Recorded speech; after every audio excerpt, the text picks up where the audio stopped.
I'm just gonna, perfect. Well, thank you so much for the invitation to share with your group today. We're really excited to discuss this work with everyone. Carrie and I are both presenting, as you heard in the introduction, from Winnipeg, Manitoba. I chose this photo to share today of Winnipeg, as if you've ever been to Winnipeg, you've likely made it down to the Forks. It's a popular tourist destination, and it's also a place of historical significance where the Red River and the Assiniboine River cross. So it's been a meeting place and a gathering place for the Indigenous people of the areas for thousands of years. The Forks, the university, as well as the Rehab Center for Children, where I do my clinical work, and the Research Institute, where Carrie and I both have had affiliations, are located on Treaty 1 territory. And that's the original lands and the traditional territories of the Anishinaabe, Innu, and Sinininu, Dakota, Oyate, and Dene, and the homeland of the Red River Métis. We also acknowledge that in Winnipeg, we get our water. It's sourced from Shoal Lake 41st Nation. Shoal Lake, until recently, didn't have access to the same fresh, clean, and abundant drinking water that we've enjoyed here. And our hydroelectricity, which is, enabling so many things, our lights, this virtual presentation today. That has come at great cost to many communities, traditional lands across the province. So I've been taught that land acknowledgements, it's best if we can keep them from being static, if we can personalize them, and that sometimes they can be uncomfortable to tell those truths. But it's in that spirit of truth and reconciliation that I share my land acknowledgement today. I'll pass it to Carrie. Thank you. I do have a bit of a cold today, so if I all of a sudden go on mute, it means I'm having a coughing fit. So I apologize in advance. Um, so this was brought together. So we had two parent co-leads, Lisa, who sadly could not make it this time around, and myself, Carrie Costello. We had two principal co-investigators, Dr. Kristy Wittmeier and Dr. Jennifer Protege, and we'll talk a little bit more about the different roles throughout the presentation, so I won't go too much into it now. We had a research coordinator who really helped with some of the, ethics and things and pieces like that. And then we were gifted with a wonderful research assistant who worked with us for 2 summers. And I must say that going into it, we did not know we would need all of the help that we needed, and we would not have got the project done without our wonderful research assistant, Chloe. So over 2 summers of work. So let's all just make sure we're on the same page. I feel like we're in a journal club called Patient Engagement. So, but just to make sure, authentic and meaningful engagement of patients, parents, guardians, and community members in research. Lisa and I are both parents of children with significant special needs. And we met actually through conversations with the Child Right, conversations in the Child Right National Network. So you can go to the next one, Kristy. So how does it come about, sort of, that two parent partners are like, okay, let's start a research project? So really it came from a conversation. So Lisa and I were having a conversation, and she was talking about how excited she was about sharing this project she was working on. And I was like, oh, sometimes I am, but like most of the time I get tapped on the shoulder to share things, and I'm kind of uncomfortable, and I don't really know how to manage that. And so we had this really sort of interesting conversation about those different perspectives. And then shortly after that, Lisa went to a webinar where they basically said, lean on your, this was in the middle of the pandemic, lean on your parent partners. They're excellent at like helping recruitment, especially in this really difficult time. And Lisa came back to me and was like, I have my kids at home. I have and now I'm supposed to also be like the only way that people are recruiting. Like, it was a super interesting sort of, so we actually like we asked the question, so what are the benefits and drawbacks of asking your patient partners to recruit, and what are people not thinking of? So that's really how it came about.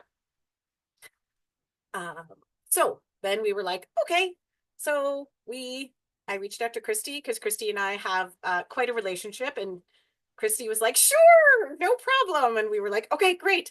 And then we were like, but we need qualitative help. So Jennifer Protege was brought on to really help us with that qualitative piece.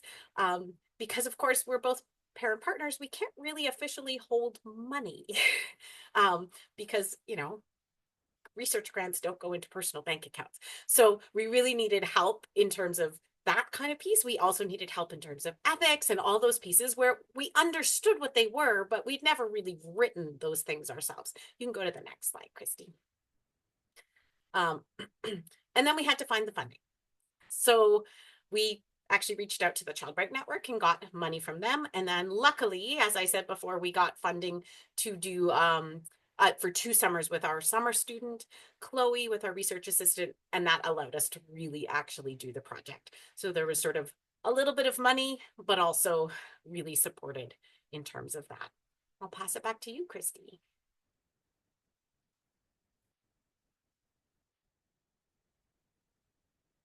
Okay, hold on. We're having some slide problems. One moment. You're getting a free preview. There we go. You're on mute, Kristy. Thank you. All right. So we did for sure aim to be parent-led wherever possible, as Carrie and Lisa, as mentioned, came up with the idea. This was really their project. And both Dr. Prodiger and I were there as support people from the academic and methodological perspective. As Carrie mentioned, of course, there were some things that needed the academic home, like the funding and ethics piece, but right from protocol writing, accessing the funding, and then today's presentation, for example, the knowledge translation, we have had at minimum parent partnership throughout. Carrie mentioned Chloe already. Chloe is pictured on the bottom half of the screen there. And that was the first time I actually co-supervised a student with a parent partner. So that was a really unique component that this study brought to me as well, in addition to the other wonderful aspects of this project. It was, I think, such a unique not only experience for me, but the student to have the academic perspective, but then also just see where did this question come from? Why is it important? And how might it be really impactful to the families who we hope to share this information with? Carrie, I don't know if you have any other thoughts or reflections on the supervision piece that you wanted to share. I mean, for me, it was super interesting to, co-supervise a student because I had never also done that in my career in that way. And for me, it was also just understanding sort of their growth and how to sort of support them in their growth as a student, as well as working on the project. So there was sort of these two wonderful hats to wear. And Chloe just jumped in and was like totally excited to learn everything, which was amazing. Yeah, it was great. And we also, part of the funding for her, we accessed through our Children's Hospital Research Institute in Manitoba. So we were able to pitch that co-supervision from an academic and parent partnership perspective as a unique and they agreed fundable way to do research. So always fun to look at these different methodological pieces when you're conducting any research. I'm going to see if I can go ahead just one slide this time. Boy, maybe not. All right. So if you've had a chance to read the study, you'll have read that it was a qualitative descriptive study. It was a smaller sample size, so 15 parent partners or people who had been approached at some point for parent partnership and research participated from across the country. And I asterisk recruitment here because it became a little bit meta for us at some points within the study to think about, okay, we're doing a parent-led study on the topic of recruiting for research through parent partnership. And now our parent partners are creating the recruitment material, parent leaders are creating the recruitment material and sending it through their network. So we kind of had a bit of a laugh and a discussion and also an unpacking of what did that mean.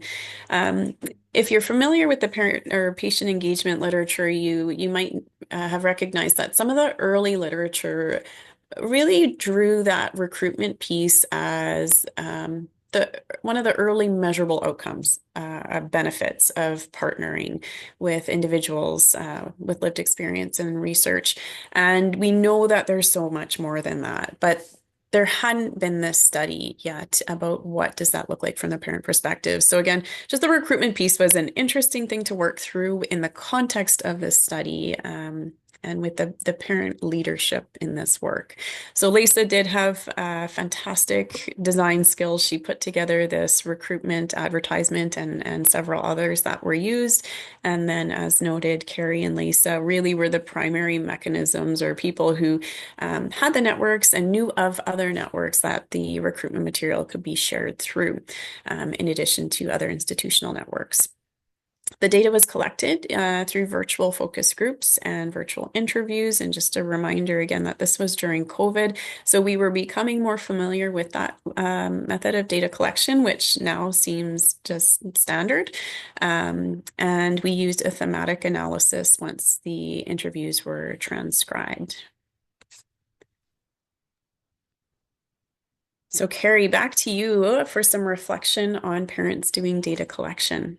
Yeah, so this was super interesting because really that this was my first time officially doing the data collection on a project. And there was sort of some good and bad. I mean, there was the additional training required. So I have to say that doing the FIA, was okay, but it's not the language I'm used to speaking in my everyday world. So there's some, and I know if I'm working with youth that oftentimes I have to actually go through with them and translate. That wasn't required in my case or in Lisa's, but like it's not always easy. And also we just needed some additional training to get us started because we hadn't taken those courses in university or anything like that. And then there was scheduling difficulties because we both have families and we both had kids at home who were doing school from home. And this was a problem on our end, but also a problem on the people we were trying to talk to because all of them were also sort of feeling a lot of those same stressors that we were. There was also sort of the medium things that weren't good or bad, but there was sometimes a confusion of roles and who was leading, because again, normally it would be a researcher leading the project and making sure it gets done. But in this case, it was Lisa and I leading. And so just really, we had a lot of conversations about, okay, who sort of is pushing it forward and how is that going to work? Longer timelines, that happens a lot. It did happen certainly for us. And different approaches to coding. I think that was some of our most interesting conversations about how to theme things was in coding, in coming up with the code books and things like that, because we came at it from very different ideas. Kristy, do you want to take over? Yeah, Is there sure. anything else you want to add?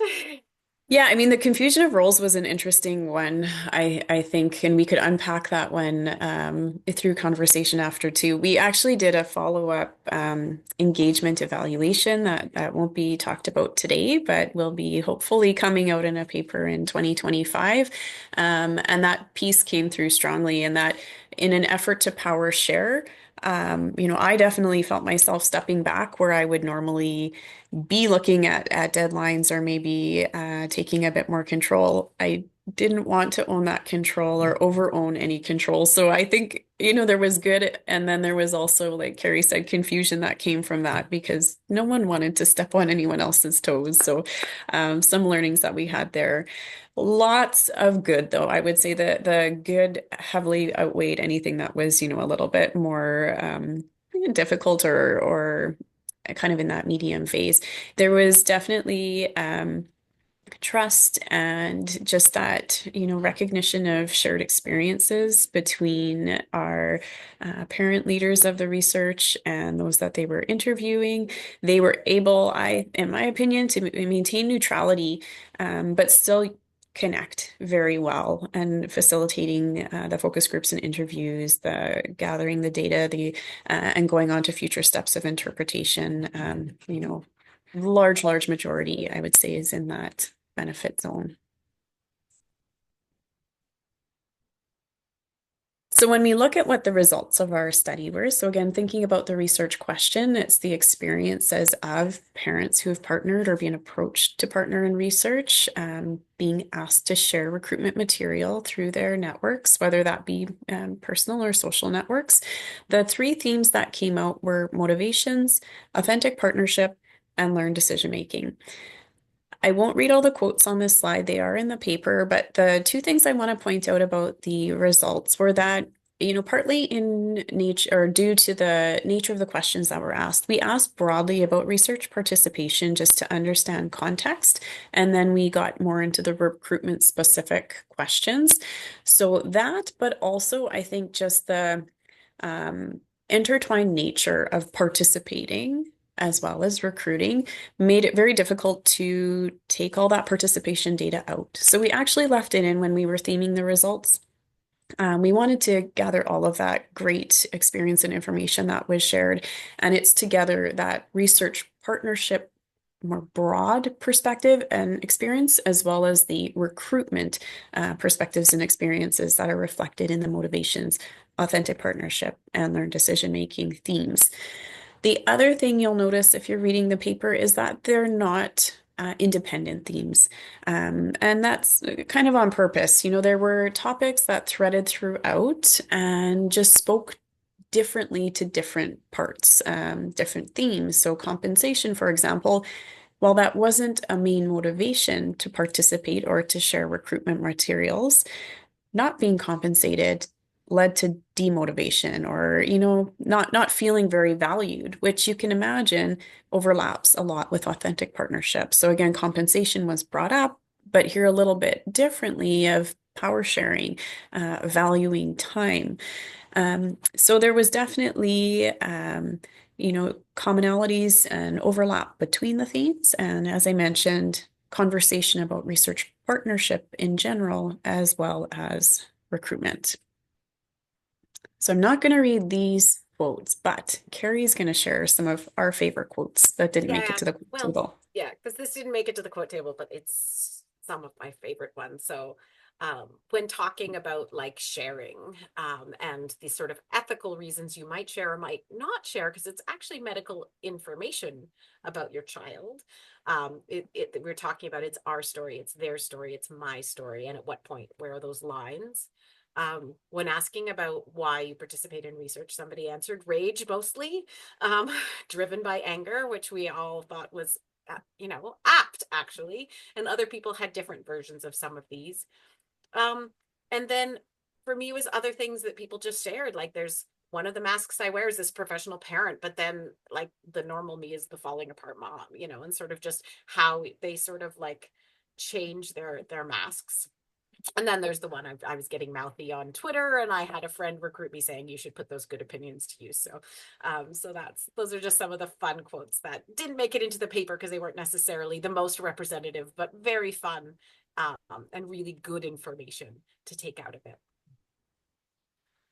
So there's two. You can also see these in the paper, so we will not go through them. But there's two sort of because parents really wanted to share. They really wanted to. So a lot of the tips for parent partners came out of that question of like, what do you wish you knew? What is the first thing you wish you knew when you started this journey? Because there was a lot of sort of sharing regret. There was a lot of sort of pieces of I share very differently now than I did when I started. So that was very interesting. And then tips for researchers about being very clear that it's not an expectation, that you do not have to share material. And if you do, if you are gonna like, if there's an offer and people are okay to share material, to make sure it's really easy for parents to do that. So we can go to the next one. Just a few weird and wonderful things. Was most of the participants were from our personal networks, which is kind of, when you're talking, when considering our research question, we found funny. Trying to navigate our roles and power sharing, who had the sort of final say on things.